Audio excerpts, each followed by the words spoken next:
Was a close friend to Sir David Amess as well. It's Graham Stringer. Graham, thank you for joining us at what must be a very desperately sad time for you. Let's just start initially with a bit about Sir David. What's some of your fondest memory of what, and certainly in the last few days I've learnt a heck of a lot more about this chap. He was an institution, wasn't he?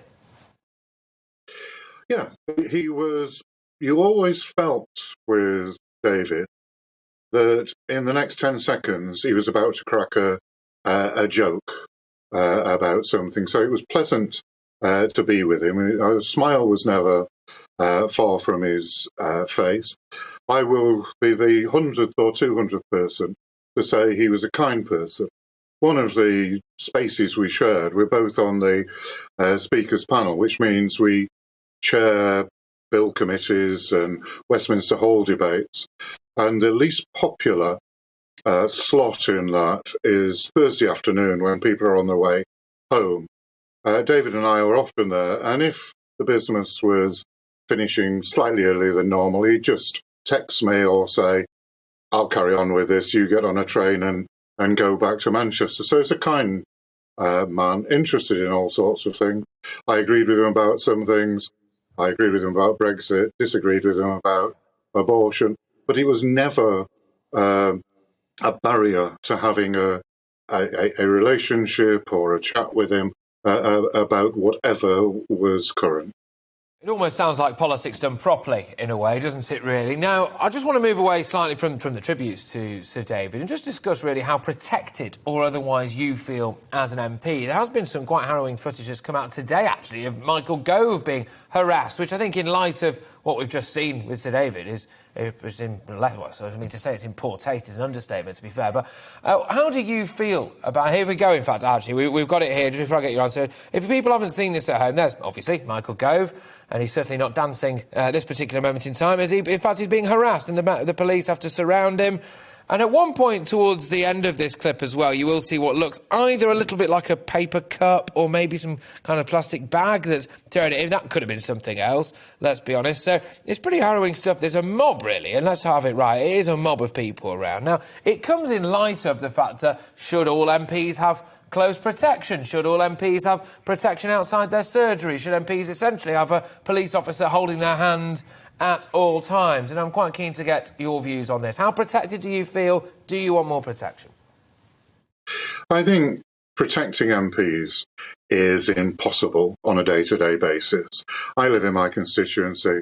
I go to supermarkets. I go to public meetings because that's the nature of politics. I've done advice bureaus for decades.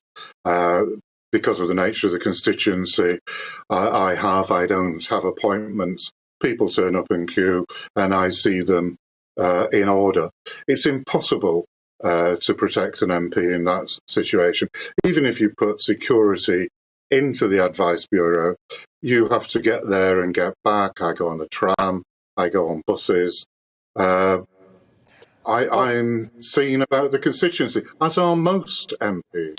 Well, well, I'm quite glad you said that, because it is essentially impossible to protect an MP at all times. And this is where I'm at. I'm really keen to get your view on this, because this is where I'm at on it now. I can understand the idea of wanting to stop hate speech online, obviously. I can understand the idea of wanting potentially to remove anonymity from people online. I'm not massively in favour of that, but I can get that argument. But actually, are we ignoring the elephant in the room here? If it's impossible to protect people at all times, should we not be fronting up and doing more to invest in things like de-radicalisation or counter-extremism, etc.? Because that's actually the problem, isn't it? Well, I think there are two unrelated problems, really. There are those people who are angry generally about a particular policy issue. It might be vaccination, it might be Brexit or remaining or whatever. And that's sort of part of the political mainstream, the things they're discussing. I think the way to deal with that is nearly always to talk quietly to people in those situations, if you get the opportunity to do that, and make yourself available. Just slightly related to it, I really understood what your previous person was saying, Jack, I have talked over the years to young men, nearly always men, who have been tempted by the National Front and the BNP. And actually, if you talk quietly to them, don't tell them their language is offensive, which it often is, go through the issues, you can persuade people by explaining what the National Front are and the BNP and some of the other extreme parties are. You can get people back into the mainstream. Just an anecdote. A long time ago, a young man who was in the National Front, we talked to him, he joined the Labour Party, and about 5 years ago at a dinner, a man came up to me and said, "You won't remember me," but it was that man who's now a successful businessman on the fringes of a political party, but mainstream. Had we not talked to him, I don't know where, and he doesn't know actually when I did talk to him, where he would have ended up. So I think for those kind of things, gentle, reflective, respectful discussion is what you do in a democracy. I think with people who are determined on extreme violence, like some of the jihadis or some of the far right who are seasoned, who are threatening to decapitate MPs, then I think you have to look to the security services.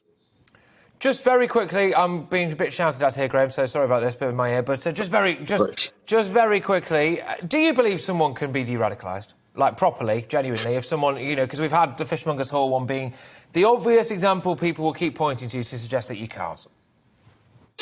It's the Clockwork Orange question, isn't it? Can you, that was the centre of that film. Yes, I think you can, but the question you asked earlier, can you prove it? That is very difficult. I think there is evidence that people are de-radicalised, but can you prove it in the way that you can prove a scientific fact at the time? No, but it's worth making the effort. Yeah, good stuff, Graham. Thank you very much. Really appreciate your time.